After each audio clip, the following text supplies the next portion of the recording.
नमस्कार, मैं दीपक कुमार सोनी आप सबका दीपक जीएस एकेडमी में बहुत बहुत स्वागत करता हूं। दोस्तों, आप जान ही रहे होंगे कि पिछले दिनों से हम लोग सेट प्रैक्टिस की श्रृंखला को लेकर चल रहे हैं और सेट प्रैक्टिस लगातार करवाई जा रही है आपकी, और ये सेट प्रैक्टिस लगातार आपके एग्ज़ामों तक चलेंगी और एग्ज़ाम के बाद भी अन्य सेट प्रैक्टिस चलेंगी एसएससी वगैरह की, है ना। इसके अलावा हम लोगों ने विचार करके बहुत अच्छे तरीके से बहुत सारी श्रृंखलाओं को एक तरह से आयोजित करने का हम लोग कोशिश कर रहे हैं। इस चैनल के माध्यम से आपको बहुत बेहतर चीज़ें मिलेंगी और आप अच्छे से अपनी तैयारी को कर पाएंगे। हम लोगों ने झारखंड के एग्ज़ाम को मद्देनज़र रखते हुए हम लोगों ने बहुत महत्वपूर्ण श्रृंखलाएं पढ़ाई है। जैसे झारखंड के भूगोल को संपूर्ण हम लोगों ने पढ़ा दिया, जिसका प्लेलिस्ट का लिंक दिया हुआ है डिस्क्रिप्शन में। आर्ट एंड कल्चर का लिंक दिया हुआ है डिस्क्रिप्शन में। इसके अलावा हम लोगों ने पॉलिटिकल साइंस सीरीज़ पढ़ाया झारखंड का, उसका भी प्लेलिस्ट का लिंक दिया हुआ है डिस्क्रिप्शन में। स्टैटिक जीके का है, उसका लिंक दिया हुआ है डिस्क्रिप्शन में। ठीक है, तो आइए दोस्तों, आज हम बिना देर किए इस सेट प्रैक्टिस की 5वीं श्रृंखला को हम आयोजित कर रहे हैं। 5वीं श्रृंखला का ये क्लास है, तो आपको अच्छा से जानना। और इसकी विशेष बात यही है कि इसमें चारों ऑप्शन के डिस्कशन होते हैं और बेहतरीन तरीके से आपके नए नए क्वेश्चन भी उठते रहते हैं। आइए ध्यान दीजिएगा, ठीक है। आइए, सबसे पहला प्रश्न है हमारा कि ब्रह्म समाज के संस्थापक कौन थे। ब्रह्म समाज के संस्थापक कौन थे, है ना। आपको बताना है कि ब्रह्म समाज के संस्थापक कौन थे दोस्तों। तो आप इसको जानिए और इसको जान करके बहुत अच्छा लगेगा आपको कि ब्रह्म समाज के संस्थापक कौन थे। तो देखिए, ब्रह्म समाज के संस्थापक राजा राम मोहन राय को कहा जाता है। राजा राम मोहन राय ही ब्रह्म समाज के संस्थापक थे। वेदांत कॉलेज के संस्थापक थे, है ना, ये सब के संस्थापक थे। अगर दयानंद सरस्वती के बारे में बात करें तो ये आर्य समाज के संस्थापक थे। आर्य समाज के संस्थापक थे 1875 में। ब्रह्म समाज की स्थापना कब हुई थी, तो 1828 में हुई थी दोस्तों, आप जानते ही हैं। ठीक है। महात्मा गांधी के द्वारा भी कई प्रकार के आयोजन किए गए, जैसे साबरमती आश्रम का स्थापना इन्होंने किया। लोकमान्य तिलक, शिवाजी महोत्सव और गणेश महोत्सव का संबंध लोकमान्य तिलक से है, आपको जानना चाहिए, है ना। आइए दूसरे प्रश्न का अगर हम चर्चा करें तो भारत का सबसे ऊंचा जलप्रपात किस राज्य में है। तो आपको ये जानना चाहिए दोस्तों, इस बात को अच्छा से जानना चाहिए आपको कि भारत का सबसे ऊंचा जलप्रपात जो है वो जोग गरसोप्पा जलप्रपात है, या जिसको महात्मा गांधी जलप्रपात के नाम से भी जानते हैं। और ये किस नदी पर है, तो सुरु नदी या शरावती नदी बोला जाता है, उसी नदी पर है। ठीक है, कहाँ पर है, तो इसका सही आंसर हो जाएगा इस प्रश्न का कर्नाटक राज्य में है, ये शरावती नदी पर है, आपको याद रखना है इस बात को। ठीक है, आइए तीसरे प्रश्न की तरफ चले। तो मेडिएवल हिस्ट्री से ये प्रश्न है कि निम्न में से दिल्ली का कौन सा प्राचीन स्मारक विश्व धरोहर स्मारक में शामिल नहीं है। निम्न में से कौन सा दिल्ली का प्राचीन स्मारक विश्व धरोहर स्थल में शामिल नहीं है। देखिए, विश्व धरोहर स्थल में शामिल नहीं होने वाला कौन सा है, देख लीजिएगा आप। यहाँ पर आपको देखना होगा, पहला तो लाल किला, ये शामिल है दोस्तों। हुमायूं का मकबरा भी शामिल है, कुतुब मीनार भी शामिल नहीं शामिल है, तो कोई जंतर मंतर को शामिल नहीं किया गया है विश्व धरोहर स्मारक के रूप में अभी भी। ठीक है, आइए बात करते हैं चौथे नंबर प्रश्न का। तो चौथे नंबर प्रश्न का अगर हम डिस्कस करें तो निम्नलिखित नदियों में से कौन सी नदी पश्चिमी घाट से निकलती है। आपको चर्चा करना है यहाँ पर कि निम्नलिखित नदियों में से कौन सी नदी पश्चिमी घाट से निकलती है। तो देखिए, पश्चिमी घाट से कौन सी नदी निकलती है, एक तो कृष्णा निकलती है, आप जानते ही हैं, आंध्र प्रदेश के विजयवाड़ा में अपना मुहाना बनाती है। घग्गर नदी का बात करें तो घग्गर नदी कहाँ से निकलती है, आप जानते ही होंगे, दामोदर का। अच्छा, पश्चिमी घाट से निकलती है सो पूछ रहा है। सोन नदी तो यहाँ पर अमरकंटक से निकलती है, आप जानते हैं। घग्गर पठारी बाग से, दामोदर भी पठारी बाग से, छोटनागपुर पठार से निकलता है। ठीक है, तो इसका आंसर जो होगा बेसिकली वो कृष्णा नदी ही हो जाएगा। पढ़ने में मिस्टेक हो गया कि नहीं, हम लोगों ने पढ़ लिया, कौन सी निकलती है वो प्रश्न पूछा जा रहा है, तो कृष्णा नदी। ठीक है, आइए बात करें कि मैरियाना ट्रेंच किस महासागर में स्थित है। तो मैरियाना गर्त के बारे में कल सेट प्रैक्टिस करवाते समय मैंने चर्चा किया था कि मैरियाना गर्त जो है दोस्तों वो प्रशांत महासागर में स्थित है, और ये दुनिया का सबसे गहरा गर्त है, गहरा स्थान है ये मैरियाना गर्त। ठीक है, आइए भारत में आर्थिक सुधार नीतियाँ किस वर्ष प्रारंभ की गई थी। भारत में आर्थिक सुधार नीतियाँ किस वर्ष प्रारंभ की गई थी। तो आप जानते ही हैं कि भारत में आर्थिक सुधार नीति जो एक तरह से आया था, भूमंडलीकरण यानी वैश्वीकरण, निजीकरण, है ना, वैश्वीकरण, निजीकरण, क्या क्या था, ग्लोबलाइजेशन, प्राइवेटाइजेशन और हाँ एक था उदारीकरण था, वैश्वीकरण, निजीकरण और उदारीकरण, ठीक है, लिबराइजेशन था, ग्लोबलाइजेशन, प्राइवेटाइजेशन और लिबराइजेशन था। ये तीनों लाने वाले थे हमारे उस समय वित्त मंत्री थे प्रधानमंत्री मनमोहन सिंह और प्रधानमंत्री पीवी नरसिम्हा राव थे।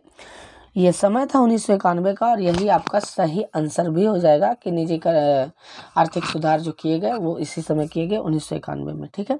आइए बात करते हैं महासागर की प्रॉपर्टी मुख्यतः सिलिका, महासागर की प्रॉपर्टी मुख्यतः सिलिका और किससे बनी हुई है, तो महासागर देखिए अगर भू प्रॉपर्टी की बात करता है तो सिलिका और एल्युमिनियम से, लेकिन महासागर की अगर बात करता है दोस्तों तो महासागर की जो भू प्रॉपर्टी है वो सिलिका और मैग्नीशियम से मिलकर के बना है। आपको ध्यान में रखना है, इसका सही आंसर हो जाएगा सिलिका और मैग्नीशियम, ऑप्शन नंबर ए, ठीक है। आइए सरिस्का और रणथंभौर निम्नलिखित में से किसके लिए सुरक्षित माना जाता है, या कौन से जीव के लिए प्रसिद्ध है, यही प्रश्न है इसका। तो देखिए सरिस्का अभ्यारण्य और रणथंभौर अभ्यारण्य जो है वो बाघ के लिए प्रसिद्ध है, किसके लिए प्रसिद्ध है, बाघ के लिए प्रसिद्ध है दोस्तों, है ना। बब्बर शेर के लिए कौन सा, गिर राष्ट्रीय उद्यान प्रसिद्ध है, गिर जो है वो बब्बर शेर के लिए प्रसिद्ध है, आपको याद रखना गुजरात में। चलिए 9वें नंबर प्रश्न की तरफ अगर हम आए तो 9वां नंबर हमारा जो प्रश्न होगा कि बुकर पुरस्कार जीतने वाली पहली भारतीय महिला कौन थी, या पहली भारतीय कौन थी, बुकर पुरस्कार जीतने वाली पहली भारतीय कौन थी, तो बुकर पुरस्कार जीतने वाली पहली भारतीय जो थी दोस्तों वो अरुंधति रॉय थी। कौन थी, अरुंधति रॉय। अगर हम अरुंधति रॉय के बारे में और अधिक जानकारी इकट्ठा करें तो इनको बुकर पुरस्कार जो था साहित्य में दिया जाता है 1997 में प्राप्त हुआ था, 1997 में बुकर पुरस्कार प्राप्त हुआ था। इसके अलावा कौन से पुस्तक के लिए इनको बुकर पुरस्कार मिला था, तो the God of small things, the God of small things. आप नोट डाउन भी करते जाएं ताकि आपका प्रिपरेशन अच्छा हो। The God of small things नामक पुस्तक के लिए इनको बुकर पुरस्कार से नवाजा गया था, ठीक है। आइए भारत में प्रथम पंचवर्षीय योजना का प्रारंभ किस वर्ष हुआ, तो भारत में आप जानते ही हैं कि प्रथम पंचवर्षीय योजना का जो प्रारंभ हुआ था वो 1951 में हुआ था, 51 से 56 इसका कार्यकाल था, 51 से 56 तक, ठीक है। प्रेमदासा क्रिकेट ग्राउंड किस देश में स्थित है, प्रेमदासा क्रिकेट ग्राउंड किस देश में स्थित है। आपको देख करके लग रहा होगा कि प्रेमदासा नाम है तो भारत में होगा तो जनरली से बात है दोस्तों कि ये भारत में ना होकर के ये श्रीलंका में है। प्रेमदासा क्रिकेट ग्राउंड जो है वो श्रीलंका में है, आपको याद रखना है, ठीक है। आइए निम्नलिखित में से किस देश का राष्ट्रीय खेल क्रिकेट है। देखिए आप लोग तो जानते ही हैं, ठीक है, कि क्रिकेट तो इंग्लैंड का है, इंग्लैंड से शुरू ही हुआ है। तो निम्नलिखित में से आपसे पूछ रहा है कि किस देश का राष्ट्रीय खेल क्रिकेट है, तो इसमें से ऑस्ट्रेलिया का राष्ट्रीय खेल क्रिकेट है, शेष तीनों का राष्ट्रीय खेल क्रिकेट नहीं है, आप जानते हैं इस बात को। आइए कोलंबो किस देश की राजधानी है, तो जाहिर सा बात है कि कोलंबो, इसमें जानने का कोई चीज़ नहीं है। कोलंबो जो है वो श्रीलंका की राजधानी है। म्यांमार की राजधानी तो नाइपी ताओ, बांग्लादेश का ढाका और नेपाल का काठमांडू, आप याद रखिएगा, है ना। आइए 14वां नंबर प्रश्न है विश्व भर में किस दिन गरीबी उन्मूलन दिवस मनाया जाता है। गरीबी उन्मूलन दिवस विश्व भर में किस दिन मनाया जाता है दोस्तों, तो इसका सही आंसर होगा 17 अक्टूबर को बी में, है ना। आइए किस दर पर भारतीय रिजर्व बैंक वाणिज्य बैंक से धन उधार लेता है। देखिए यहाँ पर क्या बोलेगा कि वाणिज्य बैंक को अगर रिजर्व बैंक उधार देगा, ये इकोनॉमिकल टर्म है, आपको ध्यान में रखना है कि वाणिज्य दर पर, है ना, वाणिज्य दर पर वाणिज्य बैंकों को रिजर्व बैंक अगर उधार देगा तो वो रेपो रेट पर देगा, है ना, रेपो रेट पर देगा। लेकिन अगर उन्हीं बैंकों से रिजर्व बैंक उधार लेता है तो इसका आंसर हो जाएगा, उल्टा हो गया तो इसको बोलेंगे रिवर्स रेपो दर, रिवर्स रेपो रेट, RRR, है ना, ध्यान दीजिएगा। चलिए भारत का उपराष्ट्रपति बनने के लिए न्यूनतम आयु कितनी होनी चाहिए। भारत का उपराष्ट्रपति बनने के लिए न्यूनतम आयु कितनी होनी चाहिए दोस्तों, तो न्यूनतम आयु देखिए सिंपल सा बात है कि राज्यसभा जो होती है राज्यसभा के सभापति ही होते हैं, उपराष्ट्रपति। तो जाहिर सा बात है कि राज्यसभा सदस्य की योग्यता के बराबर, तो खैर राज्यसभा सदस्य का योग्यता तो 30 वर्ष होता है, लेकिन इनके लिए न्यूनतम आयु 35 वर्ष खोजता है। भारत का नागरिक होना चाहिए, पागल या दिवालिया नहीं होना चाहिए, ये सब सारी चीज़ें, ठीक है।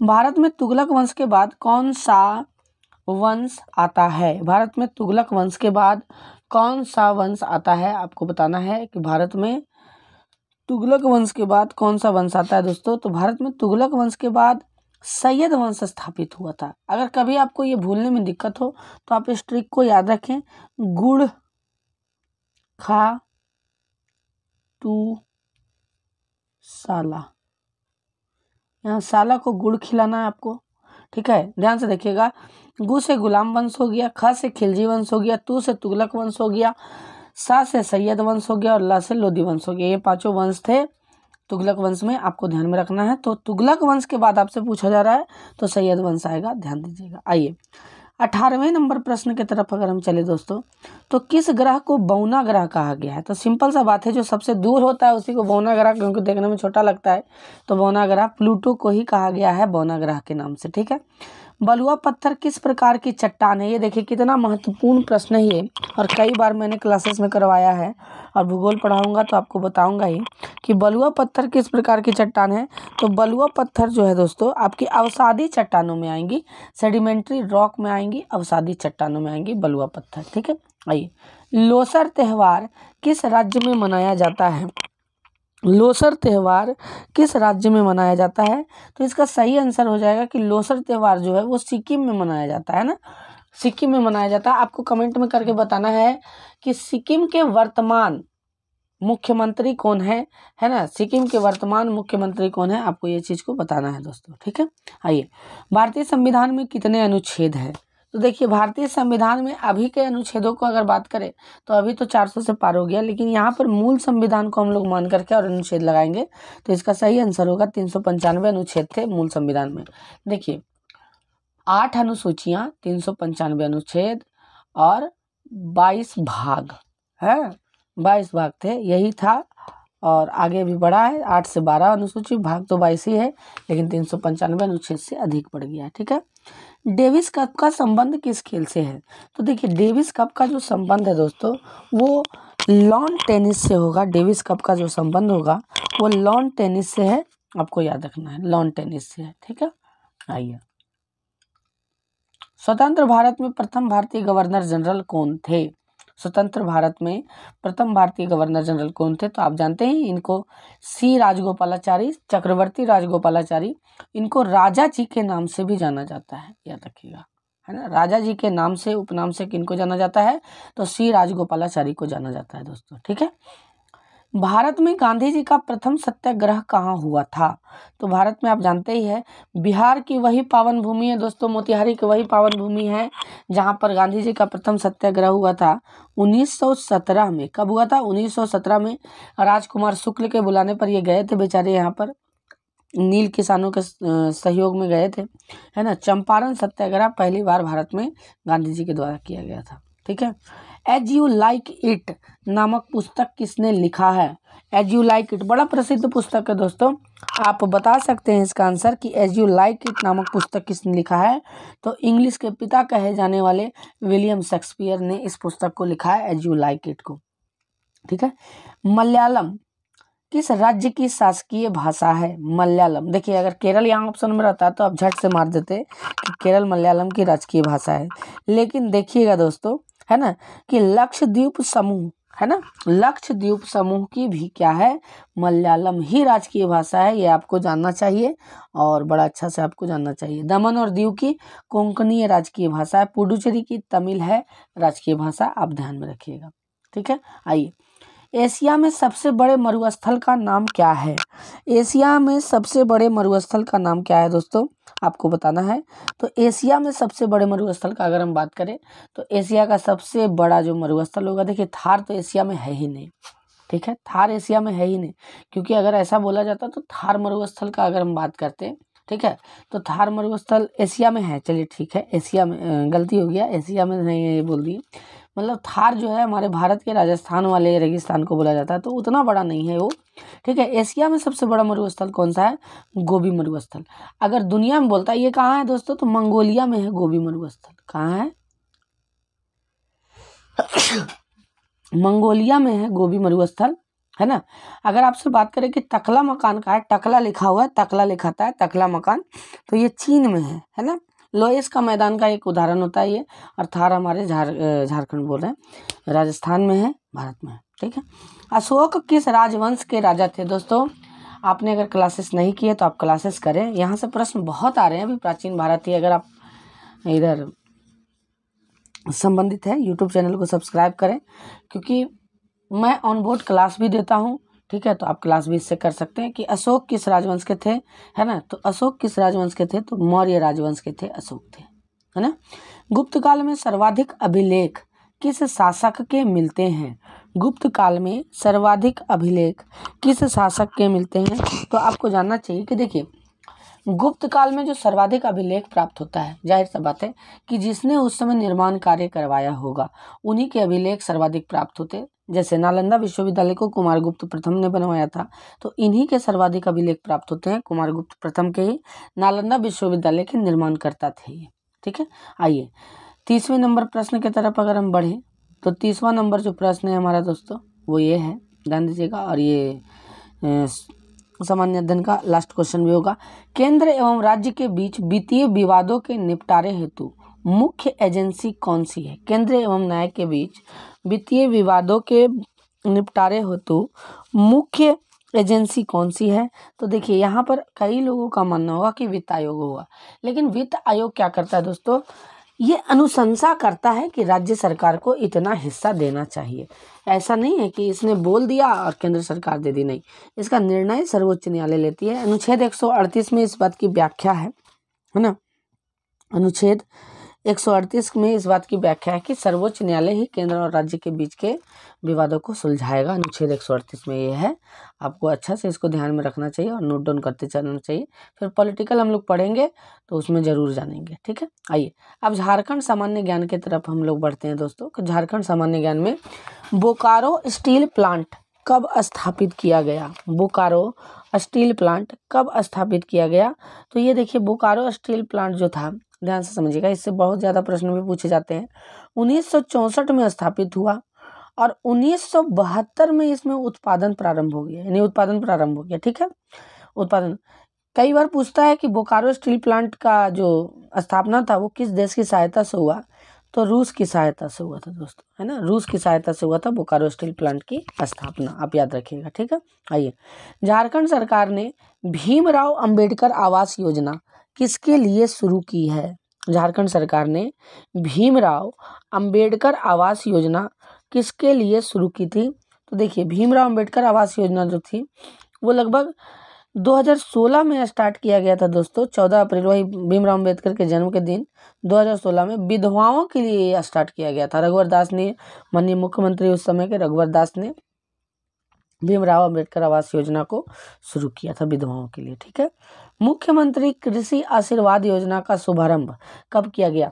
आप इस चैनल से जुड़े रहे दोस्तों, आपको योजनाओं से संबंधित बहुत बढ़िया बढ़िया प्रश्न, इसके अलावा झारखंड के सभी क्लासेस इसमें करवाए जाएंगे, आप इनसे जुड़े रहें। मुख्यमंत्री कृषि आशीर्वाद योजना, है ना, कब शुभारंभ किया गया, कब इसको लाया गया मुख्यमंत्री कृषि आशीर्वाद योजना को? तो देखिए, मुख्यमंत्री कृषि आशीर्वाद योजना जो थी, है ना, इसको 1 जनवरी 2019 को क्या किया गया? लाया गया। रघुवर दास के द्वारा भी यही किया गया था, जनवरी 2019 में। क्या होता है इससे, कृषि आशीर्वाद योजना से? तो प्रत्येक एकड़ पर 5,000 रुपया राज्य सरकार देती है, जिनका प्रत्येक एकड़ पर है, वही लगाने उगाने के लिए, खरीफ फसल के लगाने के लिए बेसिकली, ठीक है। निम्नलिखित में से कौन सा जिला अधिकांशतः वन क्षेत्र से आवृत है ना। यानी पूछ रहा प्रश्न सिंपल सा कि निम्नलिखित में से कौन सा जिला है जो अधिकांशतः वन क्षेत्र से आवृत है। देखिए दोस्तों, यहाँ पर एक चीज करेक्शन करना है ना। निम्नलिखित में से पूछा, अच्छा हाँ, निम्नलिखित में से पूछा है तो इसका आंसर हो जाएगा चतरा। लेकिन चतरा अगर इसमें लातेहार रहता तो लातेहार प्रथम स्थान पर होता है झारखंड में वनों को लेकर के, और दूसरे स्थान पर गुमला मार दी चतरा बोल के, है ना। चतरा होगा इसका आंसर, आपको याद रखना है। इसका आंसर क्या होगा? इसका आंसर होगा चतरा। लेकिन अगर लातेहार रहता तो चतरा द्वितीय स्थान पर आता है और लातेहार प्रथम स्थान पर हो जाएगा। क्योंकि लातेहार नहीं है तो चतरा ही इसका आंसर होगा इस प्रश्न का। ठीक है, आइए 35वां नंबर प्रश्न, 2001 में प्रोजेक्ट एलिफेंट के अंतर्गत भारत का प्रथम हाथी रिजर्व कहाँ बनाया गया? 2001 में प्रोजेक्ट एलिफेंट के अंतर्गत भारत का प्रथम हाथी रिजर्व कहाँ बनाया गया था दोस्तों? तो आपको जानना है कि भारत का प्रथम हाथी रिजर्व वही दलमा अभ्यारण्य जो है, जो पूर्वी पश्चिमी सिंहभूम में स्थित है, याद रखिएगा दलमा वन्यजीव अभ्यारण्य, वो हाथियों के लिए ही प्रसिद्ध है और हाथी अभ्यारण्य यहीं पर बनाया गया था, याद रखिएगा। ठीक है, महुआ डांड अभ्यारण्य कहाँ स्थित है? महुआ डांड अभ्यारण्य कहाँ स्थित है? तो महुआ डांड अभ्यारण्य दोस्तों लातेहार जिला में स्थित है। कहाँ पर है? लातेहार। 1976 में इसकी स्थापना की गई थी महुआ डांड अभ्यारण्य की। ठीक है, आइए झारखंड का राजकीय पुष्प कौन सा है? तो आप सभी जानते हैं कि झारखंड का वही पुष्प है जो दिखने में तो सुंदर है लेकिन इसमें खुशबू एक जरा सा नहीं होता है, गुणहीन पुष्प है ये, है ना, पलाश का फूल। ठीक है, आइए झारखंड कर्मचारी चयन आयोग का गठन कब हुआ? यानी जेएसएससी का गठन, जो आपको नौकरी दिले देगा, है ना, उसका गठन कब हुआ था?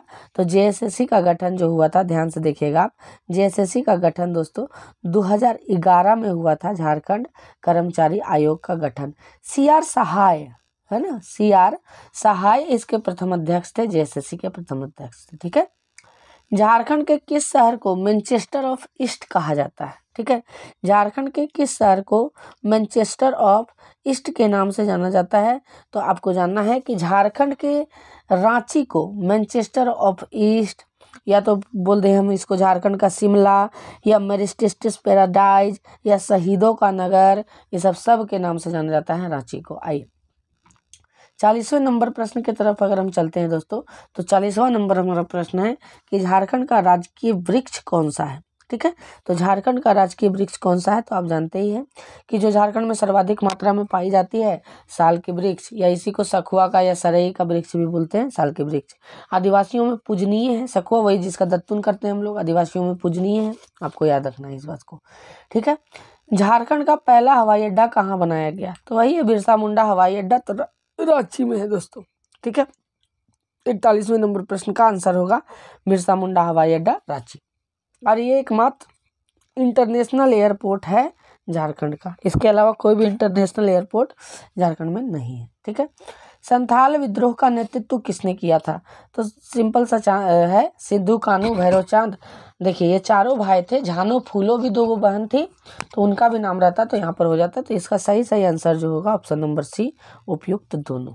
ठीक है, आइए झारखंड राज्य के गठन के बाद कितने नए जिलों का गठन किया गया? तो देखिए झारखंड जब अलग हुआ था तो 18 जिले लेकर के अलग हुआ था, और अभी वर्तमान में कितने हैं? 24 है। तो 24 को घटा दीजिए 18 में से, तो कितने बचेंगे? 6 बचेंगे, यही इसका आंसर भी होगा।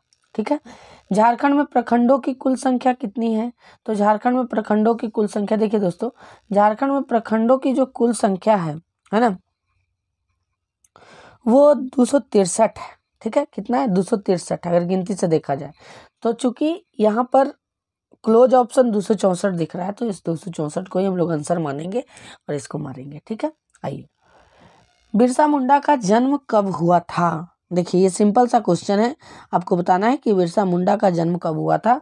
तो बिरसा मुंडा का जन्म आप जानते हैं, इन्हीं के जन्मदिन के दिन झारखंड राज्य का गठन किया गया था। तो 15 नवंबर 1875 को बिरसा मुंडा का जन्म हुआ था। ठीक है, बिरसा मुंडा के पिता का नाम सुगना मुंडा था, जबकि माता का नाम, तो आपको बताना है बिरसा मुंडा के माता का नाम क्या था दोस्तों। तो बिरसा मुंडा की माता का जो नाम था वो बताना है आपको। तो बिरसा मुंडा की माता का नाम करमी मुंडा था, करमी या कहीं कहीं कदमी भी मिलता है। इनके देखिए सेनापति का नाम गया मुंडा था। ये सब है ना, ध्यान दीजिएगा, ये सब पढ़ते समय हम लोग पढ़ेंगे विद्रोह वगैरह के बारे में। झारखंड क्षेत्र में लोकसभा में कुल सदस्यों की संख्या कितनी है? लोकसभा में सिर्फ पूछ रहा है, तो आपका आंसर हो जाएगा 14। अगर कुल सांसदों की संख्या पूछती तो 20 हो जाता, 14 लोकसभा और 6 राज्यसभा। आइए संख्या की दृष्टि से झारखंड की सबसे बड़ी जनजाति कौन सी है? तो सबसे बड़ी जनजाति आप जानते हैं दोस्तों संथाल, दूसरे नंबर पर आता है उरांव, तीसरे नंबर पर आता है मुंडा और चौथे नंबर पर आ जाएगा हो। याद रखिएगा, पहले नंबर पर कौन आएगा? संथाल। ठीक है। रांची में संपन्न 34वें राष्ट्रीय खेल का शुभंकर क्या था? तो देखिए इसका शुभंकर जो था वो छौआ था। ठीक है। अब छौआ सुनने में बड़ा अजीब लग रहा होगा, तो छौआ मतलब होता है हिरन का बच्चा, हिरन का बच्चा था छौआ, इसका सही आंसर हो जाएगा दोस्तों। ठीक है। झारखंड सरकार ने किस वर्ष को महिला उद्यमी वर्ष घोषित किया है ना? किस वर्ष को महिला उद्यमी वर्ष घोषित किया झारखंड सरकार ने? तो इसका आंसर हो जाएगा, रघुवर दास ने इसकी घोषणा की थी। महिला उद्यमी वर्ष 2017 में इसकी घोषणा की गई थी। आइए 51वां नंबर, 51वां बड़ा दिक्कत होता है 51वां और 91वां बोलने में। ठीक है। तो 51 नंबर प्रश्न की तरफ हम लोग चलेंगे। तो ये क्या है? झारखंड की अर्थव्यवस्था का मुख्य आधार। देखिए कई भाइयों का बोलना होगा कि खनन होगा, लेकिन नहीं दोस्तों, झारखंड के लगभग 70 से 75% जो लोग हैं वो कृषि पर आधारित हैं। अर्थव्यवस्था का मुख्य आधार कृषि ही है। झारखंड का 75% लोग कृषि पर डिपेंडेंट है। ठीक है। अंग्रेजों के विरुद्ध कोल विद्रोह का नेतृत्व किसने किया था? तो आप जानते हैं कि अंग्रेजों के विरुद्ध कोल विद्रोह का नेतृत्व किसने किया था? तो बुद्धू भगत ने। ये पहले ऐसे थे जिन पर 1000 का इनाम रखा था अंग्रेजी सरकार ने, याद रखिएगा। ठीक है। आइए, झारखंड राज्य के 14 लोकसभा सीटों में कितने अनुसूचित जनजाति हेतु आरक्षित हैं? ठीक है। अनुसूचित जनजाति हेतु पूछ रहा है, तो इसका सही आंसर होगा 5 और एक अनुसूचित जाति के लिए है। बाकी जो 8 बचते हैं दोस्तों वो जनरल कैटेगरी के हैं, कोई भी लड़ सकता है वहां से। ठीक है। झारखंड में सर्वाधिक मात्रा में गेहूं का उत्पादन कहाँ होता है? ये सारी चीज पढ़ा रखा है मैंने। झारखंड में सर्वाधिक मात्रा में गेहूं का जो उत्पादन होता है दोस्तों, गेहूं बोल दे या दलहन या तिलहन बोल दे, वो पलामू में हो जाएगा आपका। ठीक है। आइए, झारखंड राज्य में निम्नलिखित में से कौन से 2 जिले पूर्णतः अनुसूचित जनजाति के लिए आरक्षित हैं? यानी पूरी तरह से अनुसूचित जनजाति के लिए आरक्षित है दोस्तों। तो ये गुमला और लोहरदगा है। बेसिकली लोहरदगा गुमला से ही अलग हुआ था, तो गुमला लोहरदगा पूरा आदिवासी इलाका ही है, उधर नक्सल प्रभावित पूरा इलाका है ना। झारखंड सरकार बहुत सारा अभियान भी चला रही है इसको दूर करने के लिए, नक्सलवाद को, है ना। आइए, वर्तमान में झारखंड विधानसभा में कितनी सीटें अनुसूचित जाति के लिए आरक्षित है? ये झारखंड विधानसभा में पूछ रहा है दोस्तों। झारखंड विधानसभा में कितनी सीटें अनुसूचित जाति के लिए आरक्षित है, तो आपको बताना है। तो झारखंड विधानसभा में अनुसूचित जाति के लिए आरक्षित 9 ऐसे विधानसभा है। ठीक है। किरिंग बापला किस आदिवासी जनजाति से संबंधित है? देखिए जब जब बापला आता है तो आपको सीधा लगा देना है ना। किरिंग बापला, जवाई बापला, ई बापला, ऊ बापला, यानी बाप को ले आया। ठीक है। तो ये हो जाएगा आंसर आपका संथाल। बापला का मतलब ही होता है विवाह संथालियों में। ठीक है। इनमें से कौन सा एक लोक नृत्य झारखंड का नहीं है? पाइका, घूमर, छऊ, नटुआ। देखिए यहाँ पर घूमर और झूमर में आप कंफ्यूजन कर देगा। घूमर जो है वो राजस्थान का है। ठीक है। और झूमर जो है, झूमर किसका है? वो झारखंड का है। तो इसका जो सही आंसर हो जाएगा दोस्तों वो घूमर हो जाएगा। घूमर वही वाला जो आपके किसमें, हाँ, पद्मावती पिक्चर में जिस गाने को लेकर के विवाद हुआ था, घूमर ही गाना था वो, घूमर वाला, है ना। तो घूमर राजस्थान का है, झूमर है झारखंड का, याद रखिएगा। ठीक है। आइए बात करते हैं, झारखंड में कितने जनजातीय समूह हैं? ठीक है। तो झारखंड में कितने जनजातीय समूह है ये बताना है आपको।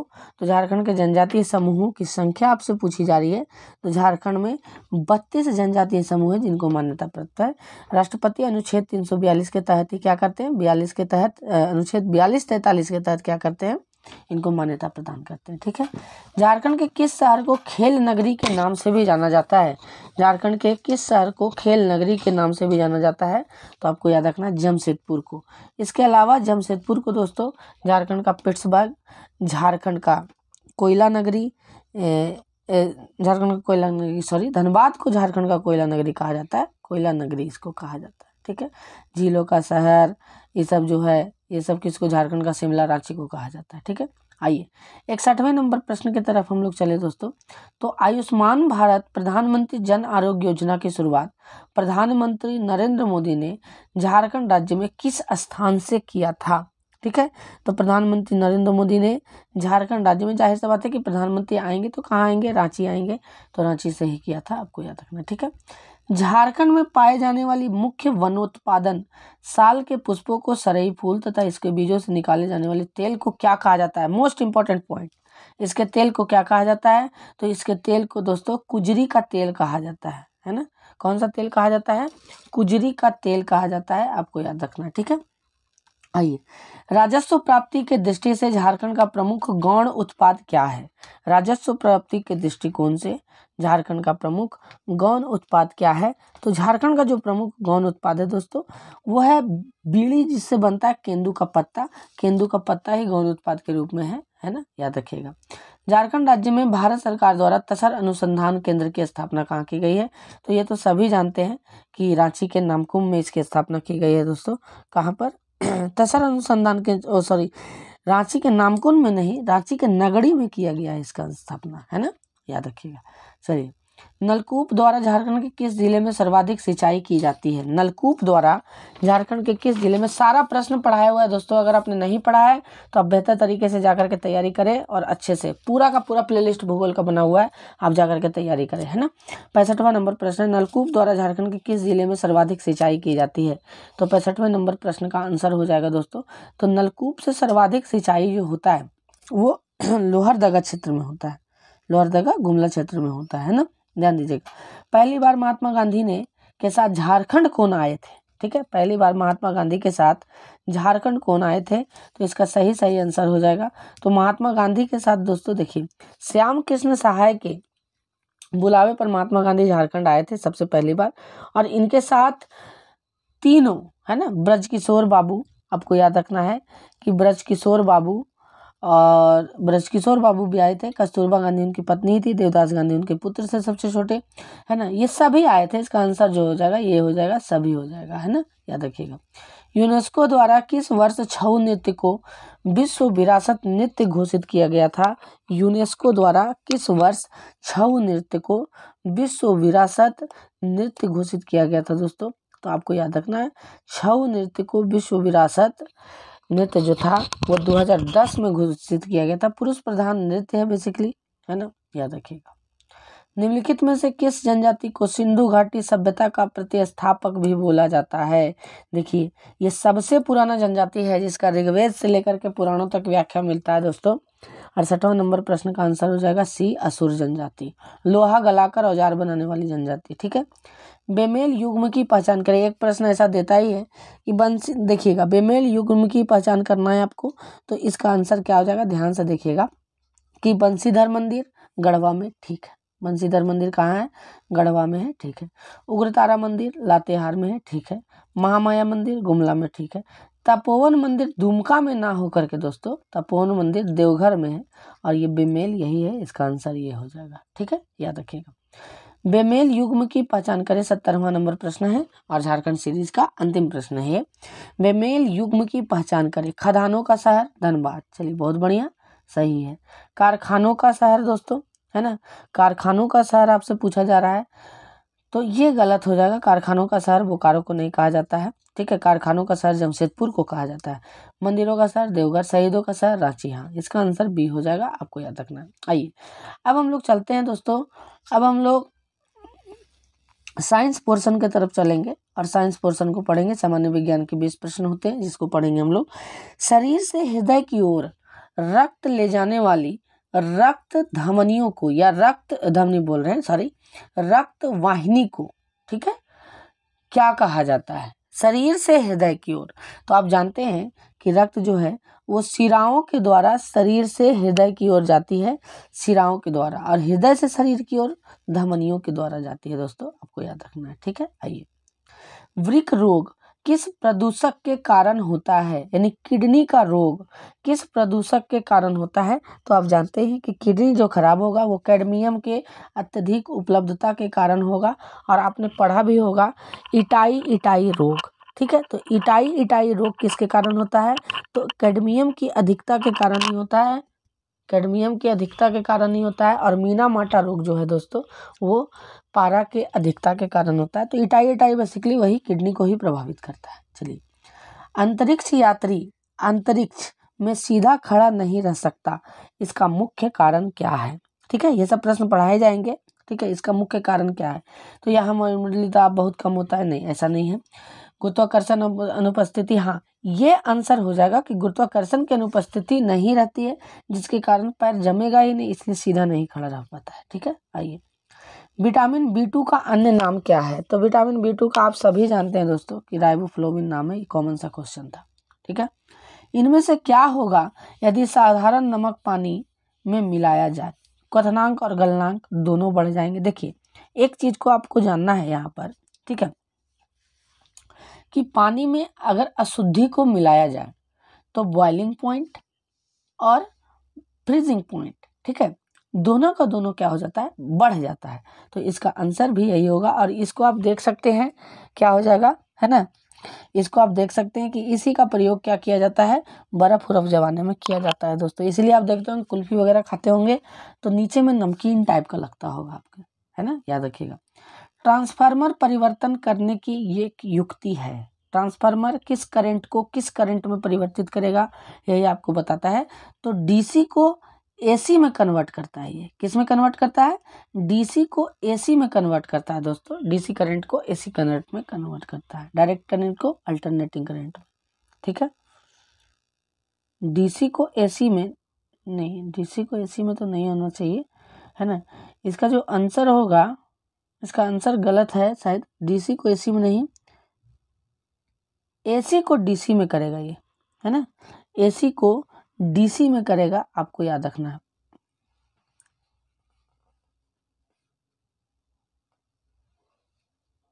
हाँ, एसी को डीसी में ये परिवर्तित कर देगा दोस्तों, आपको इसको ध्यान में रखना है। एसी को डीसी में नहीं,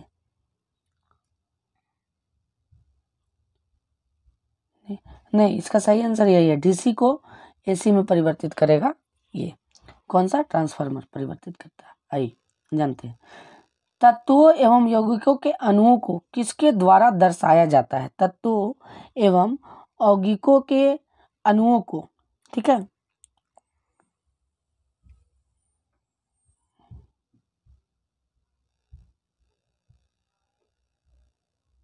तत्वों एवं, देखिए दोस्तों इसमें थोड़ा सा कंफ्यूजन हो रहा है। इसमें ये देखिए ट्रांसफार्मर जो है बेसिकली, उसके बाद हम लोग 77वें में बढ़ेंगे। ट्रांसफार्मर जो है बेसिकली उसमें डीसी का कोई बात ही नहीं होता है, इसमें डीसी से एसी में नहीं, है ना। ये बेसिकली एसी से एसी को कन्वर्ट करेगा। हाँ, इसका सही आंसर यही होगा कि एसी से एसी को कन्वर्ट करेगा, निम्न एसी को उच्च एसी में परिवर्तित कर देता है। हाँ, एग्जैक्ट है इसका आंसर। ये सी लगाइएगा, थोड़ा सा मिस्टेक, इसको सी लगाइएगा, है ना, कभी कभी किताब भी मिस्टेक करते हैं, तो ये सी लगाइएगा, आपको ध्यान में रखना है इस बात को। ठीक है, आइए एसी से एसी को कन्वर्ट करेगा, है ना। आइए तत्वों एवं यौगिकों के अणुओं को किसके द्वारा दर्शाया जाता है? रासायनिक सूत्र द्वारा, इलेक्ट्रॉन की मौजूदगी द्वारा। तत्वों एवं यौगिकों के अणुओं को किसके द्वारा दर्शाया जाता है? ग्राफ द्वारा या न्यूट्रॉन की मौजूदगी के द्वारा? तो आपको बताना है। तो इसको रासायनिक सूत्र के द्वारा दर्शाया जाता है दोस्तों। जैसे कि अगर हम बोले कि N11 और 23, तो इसमें ये जो है ये प्रोटॉन की संख्या बताता है, ये जो है ये प्रोटॉन प्लस न्यूट्रॉन की संख्या बताता है। चूंकि हम जानते हैं कि प्रोटॉन प्लस प्रोटॉन बराबर इलेक्ट्रॉन होता है, तो इसको इलेक्ट्रॉन की संख्या भी आप कह सकते हैं, कोई दिक्कत नहीं है। ठीक है, याद रखिएगा सूत्रों के द्वारा ही। जल के बीकर में बर्फ पिघलता है, तो बीकर में जल का स्तर, देखिए जल का स्तर क्या रहेगा, यानी ये आयतन का बात कर रहा है कि आयतन क्या होगा, बढ़ेगा कि घटेगा। तो आयतन जो होगा दोस्तों वो अपरिवर्तित रहेगा। जल का स्तर जो होगा, देखिए यहाँ आयतन, देखिए आयतन क्या होगा, आयतन जब जल, देखिए जल जो होगा वो क्या रहेगा, ये अपरिवर्तित रहेगा। क्या रहेगा? अपरिवर्तित। तो यहाँ पर अपरिवर्तित कौन सा है, तो वही रह जाएगा ये। ठीक है, अपरिवर्तित रहेगा। लेकिन अगर आयतन का बात करता कि जल में बीकर में अगर बर्फ पिघलता है तो बीकर में जल का स्तर जो होगा वो घट जाएगा, आयतन कम हो जाएगा इसका। ठीक है, लेकिन यहाँ पर पूछा है आपसे जल का स्तर क्या होगा, तो जल का स्तर वही रहेगा, लेवल नहीं बढ़ेगा घटेगा। आप बर्फ को पिघला करके देख लीजिए, कोई दिक्कत का बात नहीं है। ठीक है, आइए शक्कर के घोल का तापमान बढ़ाने से शक्कर की विलेयता क्या होगी? आप जानते ही हैं कि शक्कर का घोल अगर मान लीजिए चीनी आप डालें, चीनी को पानी में डालें और पानी को गर्म कर रहे हैं तो उसकी विलयता क्या होगी, बढ़ जाएगी। विलयता का मतलब कितना जल्दी गलेगा, तो बढ़ जाएगी। सिंपल सा प्रश्न था, है ना। आइए, रक्त कैंसर यानी ल्यूकेमिया की रोकथाम में उपयोग किए जाने वाले रेडियो समस्थानिक कौन से, तो कोबाल्ट 60। ये कई बार प्रश्न पूछे जाते हैं और बताते हैं, है ना। आपको बोल था इसका काची था ट्रांसफार्मर वाला, आपको एसी से एसी ही याद करना चाहिए क्योंकि वही उसका सटीक आंसर है और वही उसका प्रश्न भी है ना। एसी से एसी ही कन्वर्ट करेगा वो, डीसी का कोई बात ही नहीं होता है उसमें, ठीक है। कपड़े साफ करने में प्रयोग होने वाला डिटर्जेंट है, कपड़े साफ करने में प्रयोग होने वाला डिटर्जेंट जो है वो कौन सा है दोस्तों, आपको बताना है। तो कपड़े साफ करने में, तो देखिए ये क्या होता है, ये सल्फोनेट आयन को क्या करते हैं, सल्फोनेट आयन ही इसका होता है। और जब आप साबुन का बात करेंगे, ठीक है, साबुन का बात करेंगे तो उसमें कार्बोनेट वगैरह होते हैं, बाइकार्बोनेट, कार्बोनेट होता है। आइए जानते हैं ब्लड ग्रुप की खोज किस व्यक्ति ने की थी, तो आप जानते ही है कि ब्लड ग्रुप की खोज किसने की थी, तो 82वां नंबर प्रश्न का आंसर होगा लैंडस्टीनर। हाँ, रक्त परिसंचरण का बात करें जो दिल से शरीर की ओर, शरीर से दिल की ओर जाता है, वो विलियम हार्वे ने किया था, ठीक है। आइए, ऑक्सीजन संचरण का मानव शरीर में सही क्रम क्या है, ऑक्सीजन संचरण का मानव शरीर में सही क्रम क्या है, तो ऑक्सीजन संचरण का मानव शरीर में सही क्रम क्या है, यानी ऑक्सीजन कहाँ से कहाँ तक जाता है।